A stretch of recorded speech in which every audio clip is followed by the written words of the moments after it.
Hey everyone, if you're just joining, we are going to give it a couple of minutes just while everyone gets in from a tech perspective.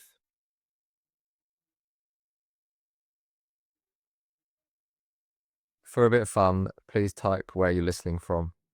So far we've got I'm in London and Anna's in Bucharest, so we do like to know where our attendees are listening in from. We've got Vienna, Austria. I'm married to someone from Austria, so big up Vienna. Harwich, I'm from Harwich. Hello, Lisa. Look at this. What else have we got?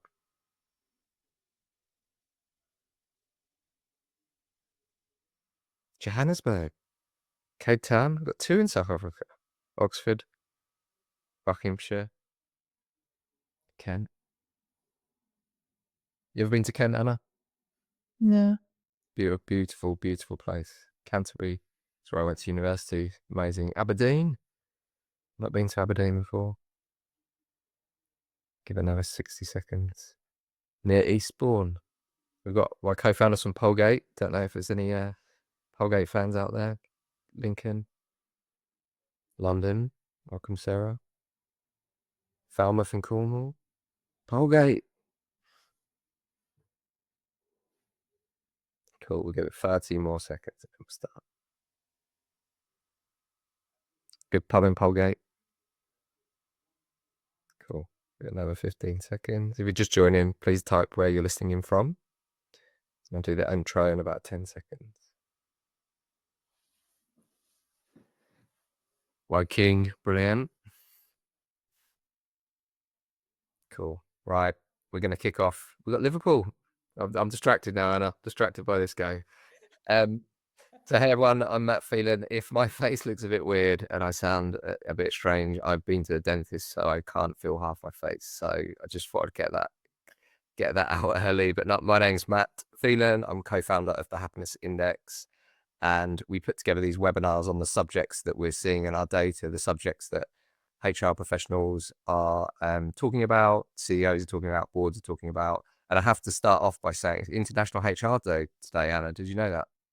Oh, really? I didn't know that. I didn't know that until this morning, but I would say, if I had to say one thing about HR professionals, is do not take them for granted, because you hear so much stuff said about HR people, but people just don't realize how much work is done behind the scenes to create the cultures that we've got.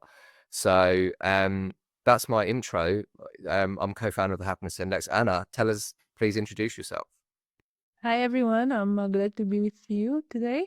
I'm Ana Iorga from Bayer Brain. I'm a medical doctor that turned business person. I work in advertising and communication, and I have a PhD in consumer neuroscience.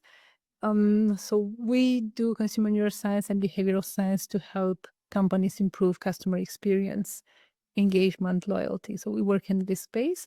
And I am going to talk about how uncertainty affects our brain and our performance at work.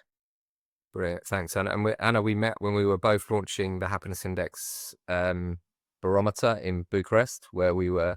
It was the first ever report into workplace happiness in Romania, and Anna talked about the neuroscience behind some of our data. So Anna will give the presentation today, but I might jump in with a few questions related to the data. But one of the reasons we've picked uncertainty is we see it in our data that is how employees are feeling at the moment, and that manifests in positive and negative ways. And Anna is very kindly agreed to take us through the neuroscience of what uncertainty does in the workplace. So Anna, I'll hand to you. We've got a few slides for everyone. We'll still be here. And I really, really encourage everyone to add to where they're from by asking questions. I'll keep an eye on that chat whilst Anna talks. But if anything comes up that you want to go deeper into, please ask in the chat, and then I'll read it out for Anna. So over to you, Anna. Thank you. Yeah, I want it to be not a formal presentation, so if it can be interactive, that's even better. So we've been living under constant uncertainty for a long time now, maybe 5 years. If we think about COVID when it started, it was an unseen threat, something that we haven't met before, and we didn't know how to cope with it. Then the Ukraine war started, then we had the economic recession, we have tariffs now. So every day when we turn to social media or we turn on the news, there's more uncertainty that piles up, and it affects our brain in a negative way. And it affects our performance, of course. So the brain's main function, main role is to keep us alive. And in order to keep us alive, it creates predictions. So the brain is a prediction machine. And it tries to control the environment and to predict the outcomes of our interactions with the elements from our environment in order to keep us safe.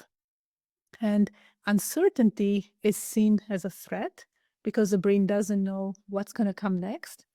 And even more than a threat, it consumes our brain power, our cognitive uh, power, because the brain is constantly trying to manage and to control this uncertainty, which it cannot.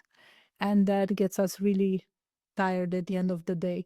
And if we look at what this constant use of our cognitive powers does to us in the workplace, we would see that employees are not performing well, they become disengaged, and oftentimes we don't know why, what's going on. Anna, just in terms of like bringing that into the real world, how do you see that like manifesting like in actual real life situations? Like what sort of examples would you give of that where people are feeling uncertain, they're feeling disengaged? Yeah, so for example, there are a lot of layoffs, especially from the IT companies, and people don't know who's next, and there's no clear communication.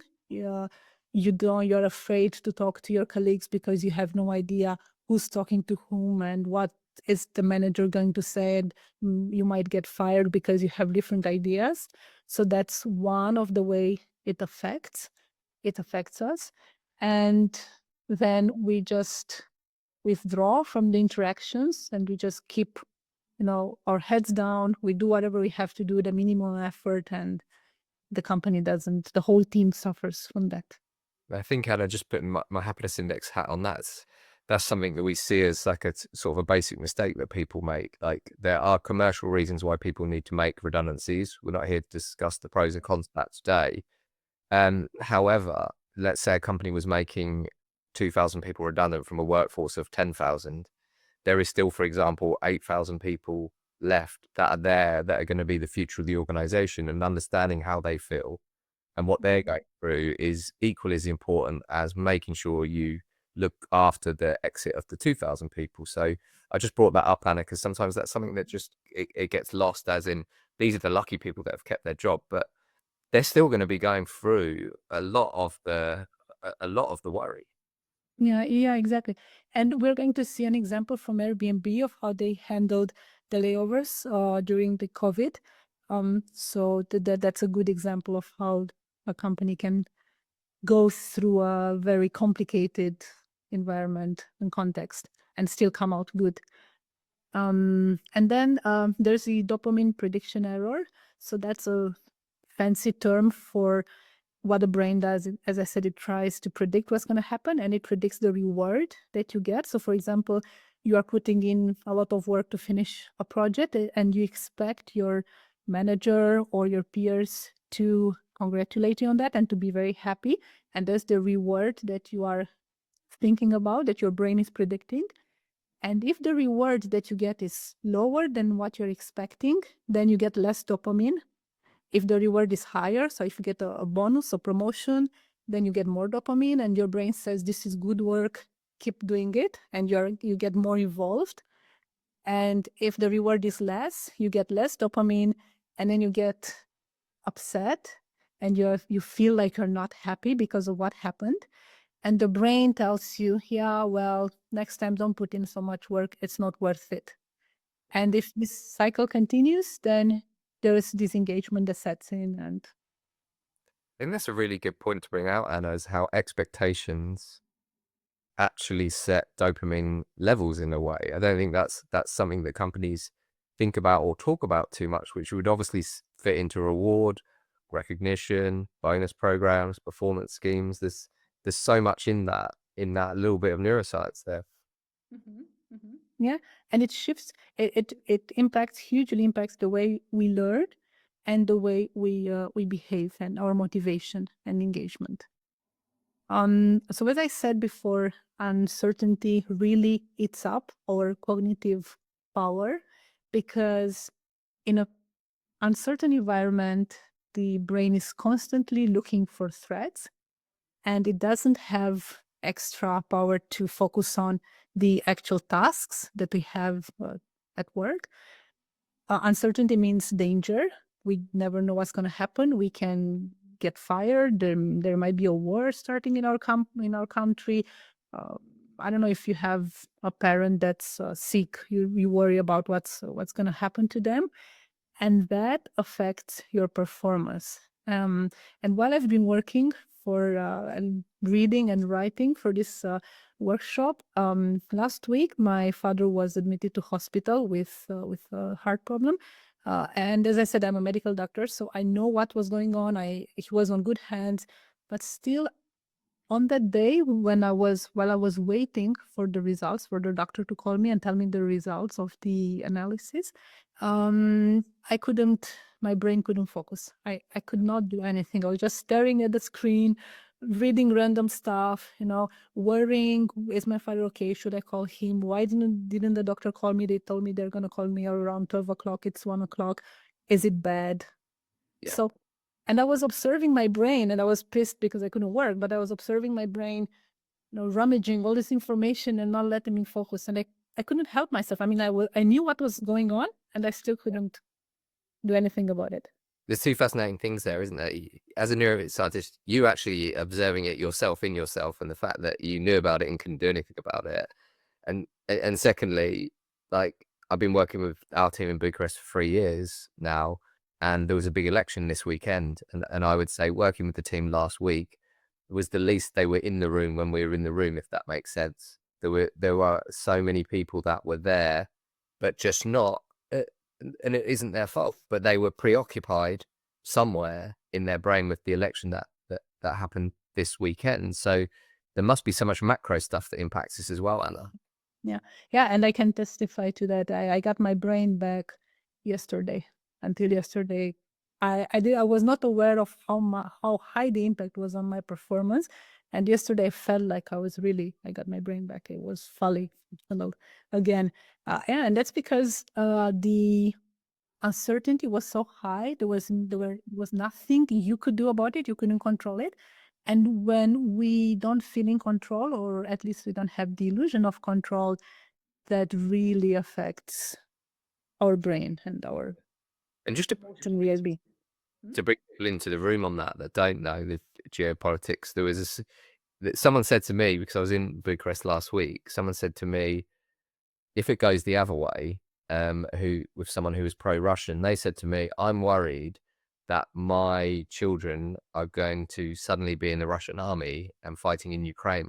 So we were at a business event, and that's what people were thinking about. So they're clearly not going to be thinking about as much as they would normally be around the business operation. And this is big macro stuff, but everyone in every country is going to be experiencing certain things like this, I guess. Yeah, exactly. Especially as there will be elections in other countries next years, especially as there's the war that's close to Europe and it's not stopping. So yeah, there are a lot of threatening elements around us, and the brain doesn't. I mean, it's different on it differs. Your reaction differs on your psychological makeup. Let's say some people, they're just more relaxed and they don't care, but others, they need to feel in control, and their brains don't rest until they feel that they kind of control the situation.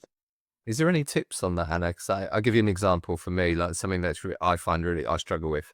If someone texts me and says, one of the team texts me and says, "Oh, can we have a chat on Monday?" and it might be on Thursday, but there's no information in that, I catastrophize. So I automatically think that it's danger. I either think that they're dying. This is how bad my brain is. I think they're either dying, or they're going to resign, or they've got a serious issue. I never think, oh, they might want to chat about the project. Is there any? I can't be the only person that does that. Is there any tips that you've got on that, on how you could help? Yeah, so that's why I moved to the next slide. This is the information vacuum, where we hate vacuum. We hate not knowing, not having the information. So then we assume the worst, as you said. And this happens also in the company where, as I said before, if you don't communicate a timeline for the layoffs, or people have no idea what's going on, they will bring their biases there, all of their biases, and it's not going to be good. So some might be just negative because that's how they think, and they will assume the worst just to prepare themselves emotionally. Some will use their confirmation bias and say, I saw that. Did you see their reaction? This is what's going to happen. I knew it before. Yeah. And this negativity and stress will just extrapolate, like it will be contagious to the whole team, and then everyone will start having their own take on what's going on there, and things might spiral out of control, actually. Yeah. Yeah. So and what companies can do, we're going to talk about that towards a bit later. Yeah. So the impact is this on the information vacuum is reduced productivity, what we discussed. So people, depending on their reaction, they might fly, they might prepare to fight, or they might prepare to withdraw, or they might freeze. They don't know what to do. So for the flight reaction, it would be they're avoiding meetings, they procrastinate what they have to do. If they fight, they become defensive or aggressive, and then you have conflict in the team. And if they freeze, they don't do anything. It's like a decision paralysis. They just sit and wait to see what's going to happen and how bad it can go. And all these behaviors together in the team, they're actually paralyzing the whole team. Another impact is related to decision paralysis, where especially in environments where you're afraid that if you take any decision, you might be fired, you might be the next on the line, or your boss is pretty negative, so he doesn't appreciate when you come with ideas, so you decide it's better not to stick out. Then the brain goes towards the minimum effort it can put in, and we decide not to do anything. And also, we're going to talk a lot about psychological safety. If I don't feel safe in my team, I won't take any risks. I'll just stick by the book. I'll just do what I have to do, because innovation means risk. It might fail. I might be wrong. I might use the resources and not come up with a good result, and then I'll get punished for that. I'll not be promoted. So whenever the environment is not safe, people just go towards the safe behavior. And that is when our habits take over, and we just do what we've been doing without trying to change anything, because the brain tells us this is the safe way, just stay here and wait out to see what happens. Anna, I just want to get your view on something that I've seen sort of happening out there. And probably the best example that I can use is from the sitcom Friends, which, can you believe, finished 20 years ago, was the last final episode, which dates me. And some people might not even know what Friends is. But there's an episode where one of the main characters, Monica, isn't respected at work. So she basically hires her friend because she wants to fire him so she gets respect. And I just want to get your neuroscientific perspective on this, because I've also heard, and I have seen in conversations when people are talking about redundancies and uncertainty, that people actually use it as a strategy. So there's the commercial reason where you need to redeploy resources, or you can't afford the resources, or the role is redundant. But there is a cynical world out there where there's a phrase that people say, you need to keep people on their toes, which kind of sounds like the reverse of what you're saying. So I would just love your neuroscientific view on when people are doing that, are they just completely wrong, or what's your view? Yeah, I would say that a leader that is not a powerful leader, does not have authority, or is just a bad person. They might use this strategy of keeping people on their toes because they use fear to control their team. I think that's a very bad strategy, because people when they're afraid, as we discussed, as we've seen until now, they will do what you tell them because they're afraid for their, um, their position. They need the money. They need to have safety, but they won't be engaged and they won't bring in extra. They won't go the extra mile. They won't be creative. They'll just do the minimum, and that's it. And if you want your team to thrive and the company to thrive, you need to create this safe space to let them experiment and come forth with ideas, even if they're stupid. You don't kill them off on the spot. You need that to have that exchange of ideas. Yeah. Could you just expand a little bit on the creativity element there that you said, like you need to allow an environment where people can be creative? Is there any lessons from neuroscience on an environment we can create? And the reason I'm asking the question is in an AI world where it's doing more of the rational stuff, my view is that creativity is one of the most important things that we need to be able to do. And is there any like tips from neuroscience on how we can create an environment where people can be creative, Alan?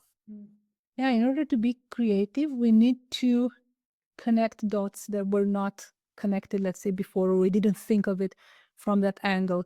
And we need to have the time and resources to experiment.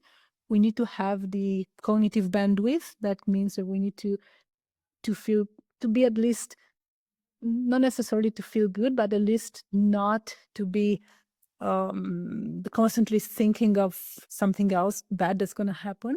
So we need to feel safe. And in respect with AI, I think that it is going to force us to push ourselves to become more creative, because as you said, all the easy work and maybe all these activities that we might not like about what we do, they could be automated. So we'll have more time to just connect dots in a different way and come up with different ways to solve a problem. Yeah, I think a good example of that at the moment is marketing. I've never seen so many marketing campaigns that look the same. It's just unbelievable considering one of the roles of marketing is to differentiate and stand out. You just read it, just reading the same stuff like on volume over and over again at the moment. That's true. That could be tied to customers, clients that want kind of the same thing. That could be tied to the end users that do not put in any extra effort to understand a more, let's say, complicated advertising. Everything has to be straightforward. You're spoon fed.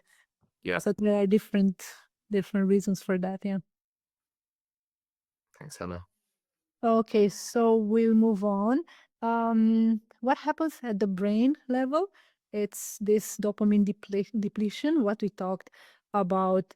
If I don't get any dopamine from the others' reactions, I don't get promoted. I don't know if I'm going to get promoted. Why should I put in extra work? Because it might just be in vain.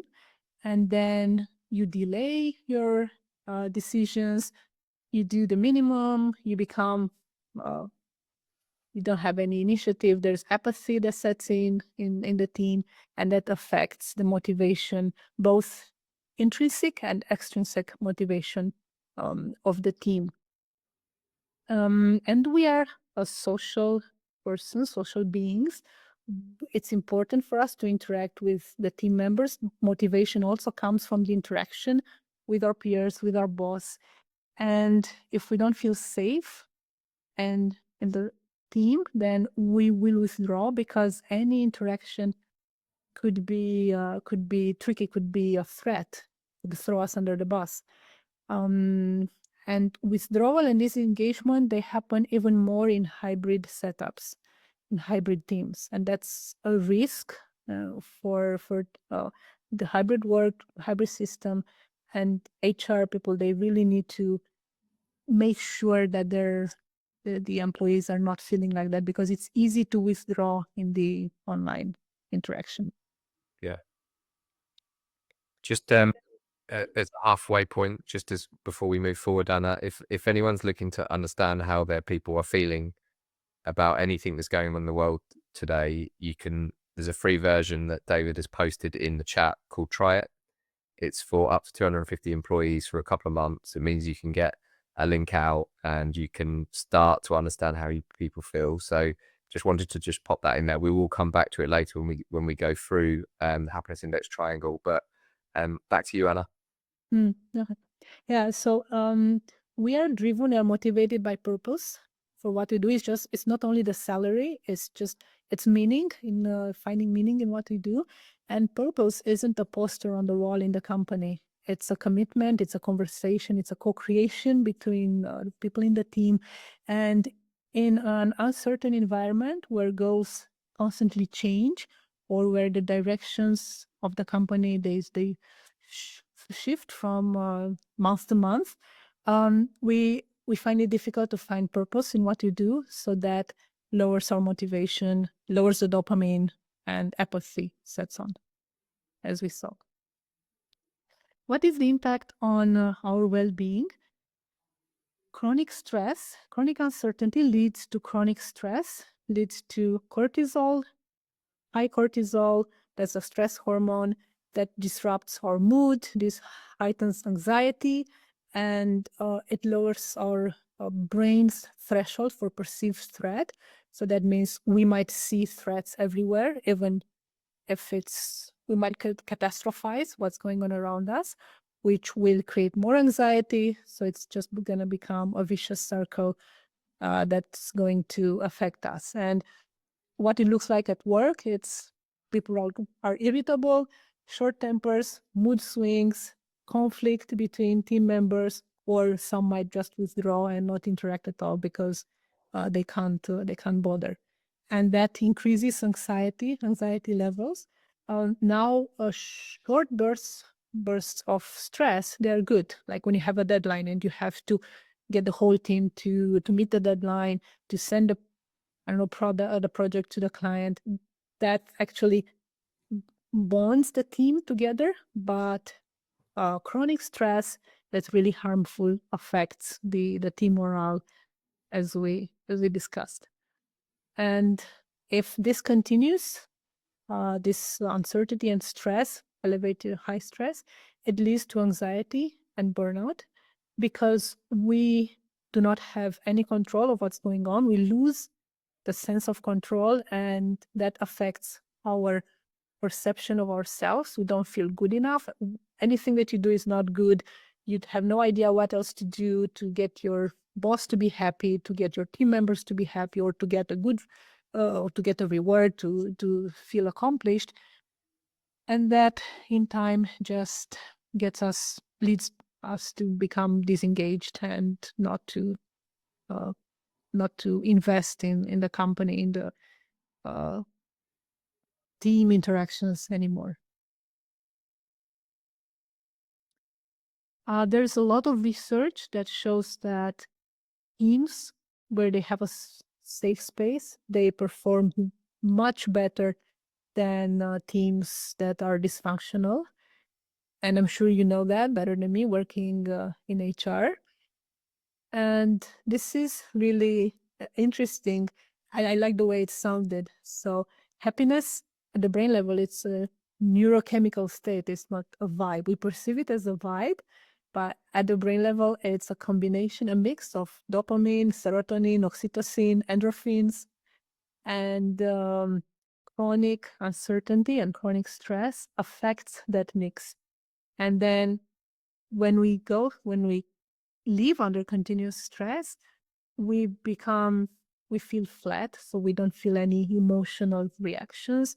If you look at the team interaction, there's less laughter, less fun, less energy between people, and people they become what is called like presenteeism, like what you might said. People were in their room, but they were not there. Actually, their mind was somewhere else.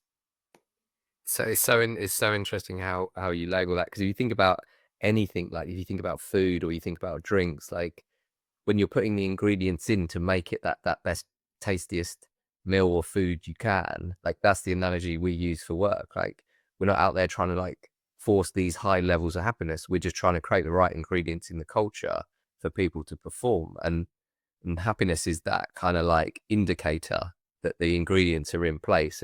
But as you say, things can start to, like, toxic things can come in, like chronic stress, that change that, which take your employees out of creativity, which means they're less likely to perform. So yeah, I love that statement that happiness is a neurochemical state, not a vibe.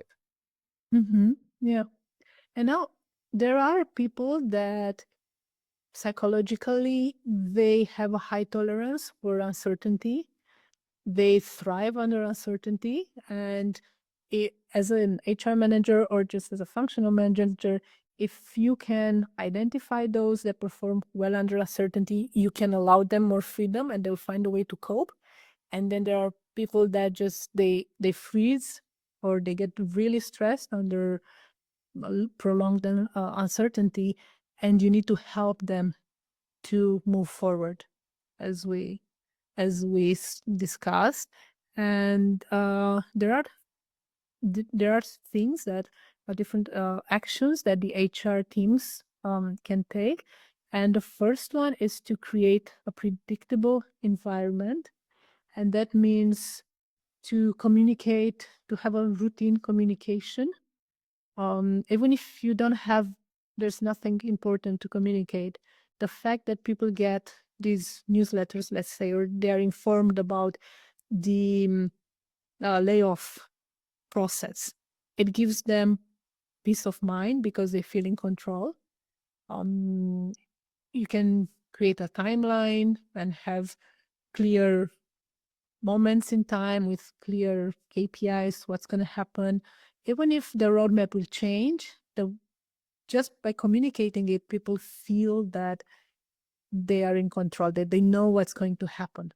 And that goes a long way into getting their brain stress, decreasing their brain stress. Then it's being transparent in your communication. If you can't be certain, at least be honest as a company. So that means to acknowledge what you know and what you don't know.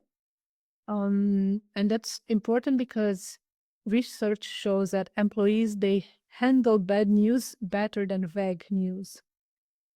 So oftentimes it's just you want to know how bad it can be, and then you get at terms with it and you know what to do, rather than be constantly thinking what's going to happen, how bad it can be.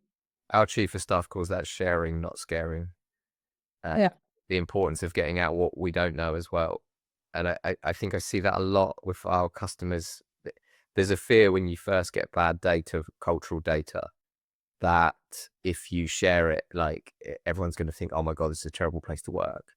And it's going to make it worse. However, having seen it played out hundreds of times, all it does is play back what the people were saying anyway, because it's their feedback. But there is always a fear from sometimes the CEO that, oh, if we share all this bad stuff, people are going to take it really badly and they're all going to leave.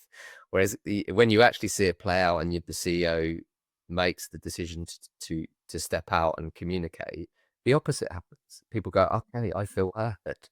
So it's fascinating when you see that the human elements play into this. Yeah, correct.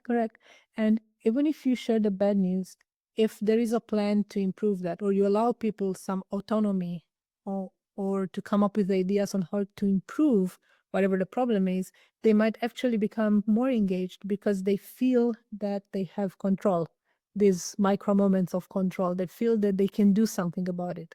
So you can allow them to complete their tasks in different ways, like have flexible processes, or you can ask them, create polls and ask for their opinion.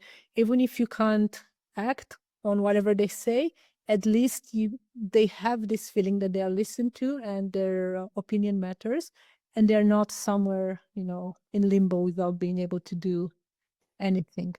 I think anyone who's listening, Anna, if they've got their little pad out or they're writing on their phone, that's they need to get that down there, don't they? Which is, sometimes sharing bad news allows employees to feel in control and to be able to help the organization.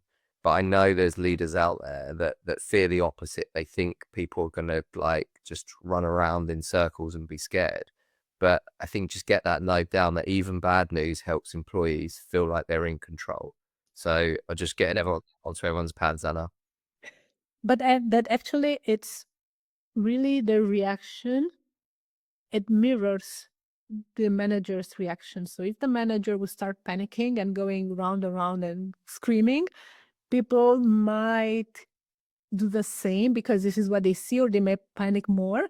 But if the leader is composed and comes with a plan and just how should I say, gets everyone to be not to stress out, not to panic, just lowers the stress and takes on all this uncertainty on himself or herself, then the team will perform better because they feel that their leader is in control, and they, by turn, I don't know, by contagion, they will feel more in control. I don't know if it makes sense. Yeah, it absolutely does. Thanks, Anna. And Gretchen says it's so true. So you're getting some feedback in the chat as well. Yeah, and when we create this psychological safe space, the culture is like that. The uncertainty loses its sting. It can't affect us so much because so strong as we've been talking, because people feel safe to voice their opinions, to voice their concerns. They feel in control, and the damage to the team will be less than for the teams where there isn't any safe space for the members to act on. And how you can achieve that?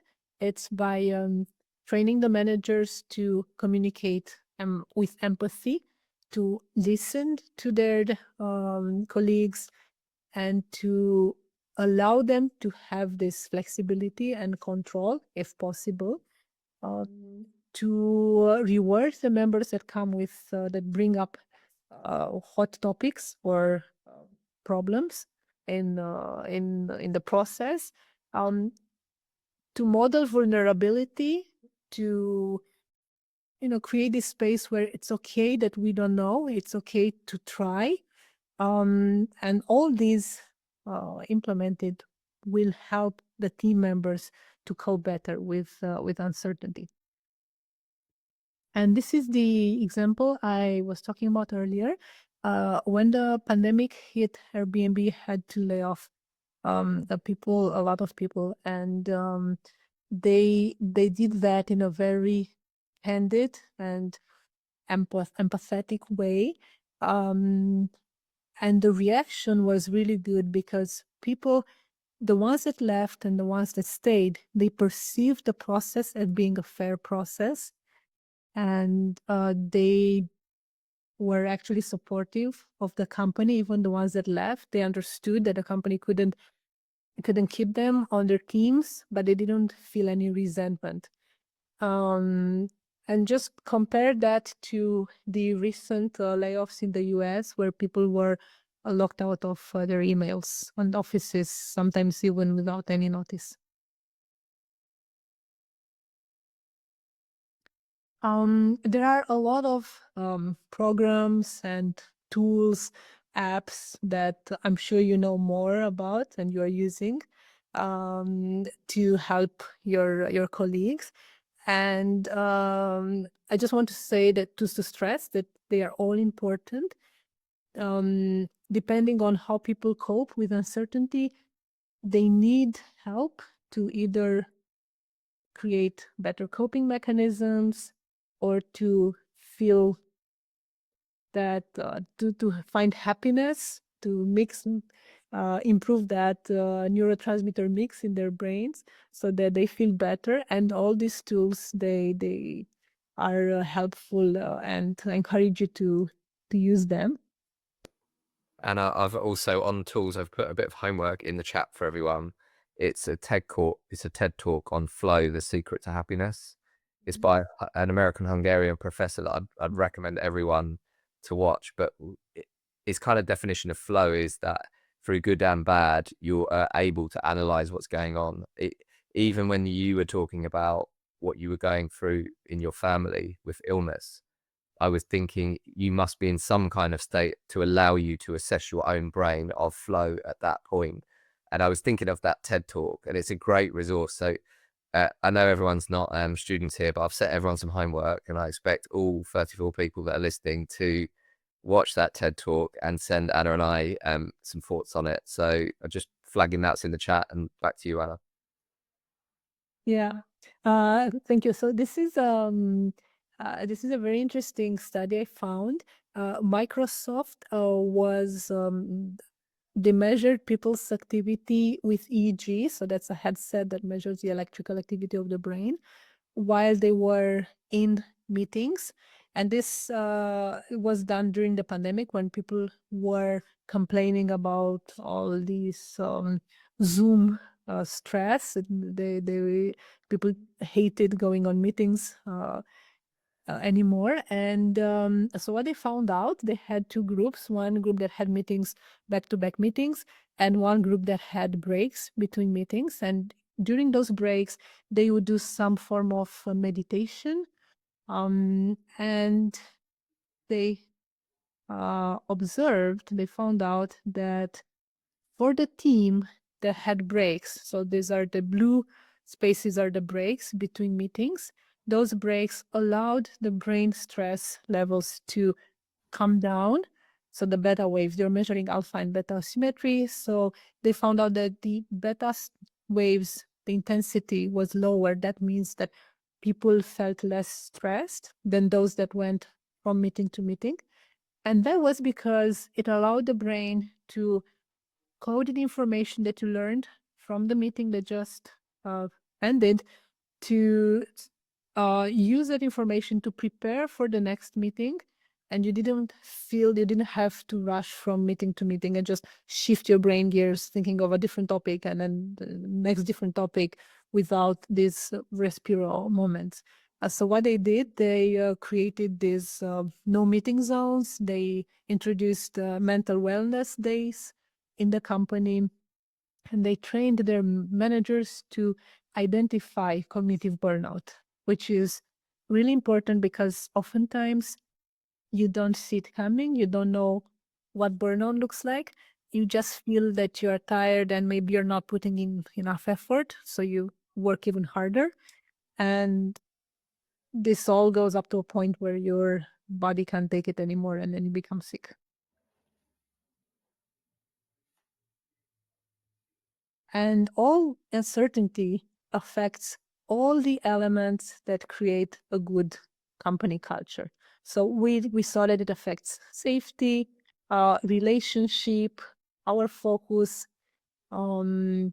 clarity. It affects like the foundation of our behaviors. And then as they keep, let's say, our behavior and stress keeps adding up, it impacts the whole team culture and company culture, and it becomes toxic. Anna, just to jump in, I've reshared the YouTube link because I realized I was only sharing it with myself and Anna. So that's on there via the events team. And if you want to measure anything in here, this is the happiness index model that our culture assessment's built on. If you scroll back up and go to try it, you can get the data on your own organization for this for free via try it. So you can scroll back up and get that link as well. So your homework's in the chat. And if you want to understand where people sit on this, scroll up and go to try it. Back to you, Anna. Mm-hmm. Yeah. So in order to create a better culture, it's important to normalize uncertainty, to normalize the way you feel uncertainty. So it's okay not to have all the answers. It's okay not to know what to do next. You're not going to be punished for that. We are going to find a way to work out through uncertainty.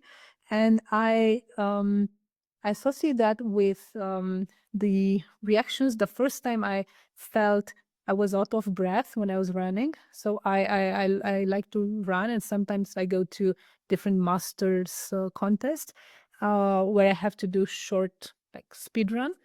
And once during a training, because my heart rate went so high, I didn't have any air. I felt like I couldn't breathe. And I was afraid that I would get a glottic spasm. So my brain was going into overdrive. This is going to happen. This can happen. This can happen. So then I stopped and I told my coach, this is how I'm feeling. I don't have I don't think I don't have asthma, but I feel bad. So he said, yeah, this is how it feels when your heart rate goes above a threshold and you're not used to it. Just remember this, get used to it. Nothing bad is going to happen. You just have to go through it. So we can apply the same thinking to, uncertainty, where you might feel anxious because you're not in control. You might feel afraid. You don't have all the answers, but that's okay. And managers need to build this space where it's okay to fail. It's okay to try. It's okay to feel nervous and anxious. And that doesn't mean that you're doing a bad job. It doesn't mean that you're going to be fired. You just have to learn to live with it. And then out of that, you'll actually come out stronger. I think, Anna, I just want to pick up a point there for all the listeners that I've never heard before, but actually the idea that you can practice for this, you can practice for uncertainty and you can improve on it, because I remember the same thing. I remember our football coach warming us up before football and making us out of breath. And I at the beginning, I used to think, well, what's the point of that? I'd rather save all my energy for the match. But he was just trying to get us past that point when your body's just, okay, this is back to normal now, rather than the fact I've just been sitting in the car for 2 hours. And the fact that you used that running example made me think, you know what, there must be activities that people can do in teams to practice this and get used to uncertainty. Do you think that's possible? Can a team practice making decisions, perhaps with less information and so on? Is that possible? Yeah, of course, you can create some games. You can get them in a setting where I don't know, let's say for me it would be cooking. I don't really know to cook. I don't like it. So that would be a lot of uncertainty for me there. If I have to create something that people have to eat afterwards. So yeah, it could. So we're going to have to be a bit uncomfortable then, Anna, is what you're saying. We're going to have to create some games and some challenges that perhaps put us in uncertain places, but as long as we're in a safe, uncertain place, that we can let. Yeah, actually, this is how you grow. If you have to get out of the comfort zone, you feel uncomfortable, you create new neural connections, because this is the brain's superpower, the neuroplasticity. So once you go through this uncertain or the different activity, a certain activity that you don't know how to complete, you do it, you feel good about it, the brain encodes the information and says, okay, next time I know how to do that. So if you look at kids learning to ride a bike and they feel so happy when they are able to master it, it's the same process for us when we learn to do something new, or we come out from the uncertain situation managing it and being in control. Okay, we're setting a second piece of homework now, Anna, which is everyone who's listening, all 32 people, have to go and try something in the next month that they've never tried before, and message Anna and I and let us know what it is and how it went. But even if it was a disaster, we'd love to know. Yeah, but just keep safe. Don't do anything stupid. Well, I took up skateboarding at the age of 40, but that's a story for another day, Anna. Okay, and then it's important how you frame stress, uncertainty. If you frame it as a threat, that gets your brain to kind of shut down and focus on how to get you away from that threat, and it does not does not foster creativity. But if you frame it as a challenge, that you can get out of it stronger and better, and you're going to learn something out of it, then that's when the brain actually will become more creative, will learn, will create new networks, neural networks, and people are going to come out better from that situation. And if you think of different settings, contexts where you had to solve something very fast for a customer, there was a pressing issue, you didn't have a clear path on how to do it, but you had to do it, and oftentimes you come up with a solution, a good solution out of it. That's the outcome of uncertainty that's been framed as a challenge and not as a threat. And that's actually, this shift is biochemical. It happens at the physiological level, and that's what the growth mindset is based on, where I take a challenge. It's a lot of uncertainty around it, but I want to be able to master it, and I'm not afraid of actually embarking on a challenge because I have a safe space. I know I'm not going to be punished. I'm not going to be fired because I tried something new. I think that's powerful. We're hearing that from a neuroscientist from a physiological perspective, because I think sometimes people are cynical about this advice of like, oh, that's all right for you to, I could imagine someone's been told to see a threat as an opportunity and someone thinking, oh, that's just a meme on a WhatsApp group or whatever. But actually you're saying there's science behind that as well. It's not just like someone out there just putting out toxic positivity as an example. No, no, no. It's actually, if you look at how kids perform in school, you'd see kids that when they have a tough subject, a tough problem to solve, they'll just double down on it and fix it or solve it, a math problem, physics problem. And then you'll have kids that just say, no, this is too complicated. I can't do it. I don't want to do it. I'm not smart enough.